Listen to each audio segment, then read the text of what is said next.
আজি আমাৰ এই মুগদী অঞ্চলৰ নলবাৰী জিলাৰে যে আমাৰ উদীয়মান যুৱক শফিকুল হক ডাঙৰীয়াত যে আকস্মিক যদি মৃত্যু হয়, সঁচাকৈ আমি এই দুৰ্ঘটনাৰ মৃত্যুত আমি নলবাৰী জিলা বিজেপি সংখ্যালঘু মৰ্চাটোৰ পৰা গভীৰ শোক প্ৰকাশ কৰিছোঁ আৰু পৰিয়ালবৰ্গলৈ আমি সমবেদনা জ্ঞাপন কৰিছোঁ। এনেকুৱা এজন উদীয়মান যুৱক সমাজখনৰ কাৰণে সঁচাকৈ এটি খুব মানে আহিব লগা দিনত ভৱিষ্যতৰ এটা হেৰি আছিল, কিন্তু আজি সেনেকুৱা এজন যুৱক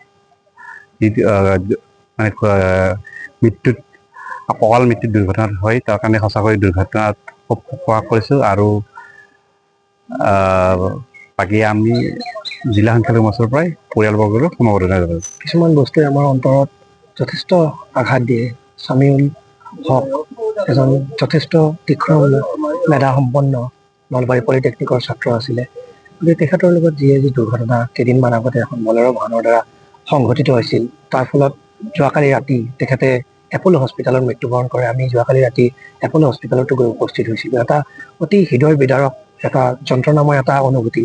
গতিকে যথেষ্ট দুখ লাগিছে, যথেষ্ট বেয়া লাগিছে। আৰু এনেকুৱা সময়ত কেতিয়াবা নেদেখাজনৰ যি আদালত, তাৰ ওপৰতো কেতিয়াবা আমাৰ সন্দেহ হৈ যায়। গতিকে খুব দুখ লাগিছে। আমি তেখেতৰ পৰিয়ালবৰ্গক গভীৰ সমবেদনা জ্ঞাপন কৰিছোঁ আৰু এনেকুৱা ঘটনা যাতে কেতিয়াও নহয় তাকে আমি নেদেখাজনৰ ওচৰত প্ৰাৰ্থনা কৰিছোঁ।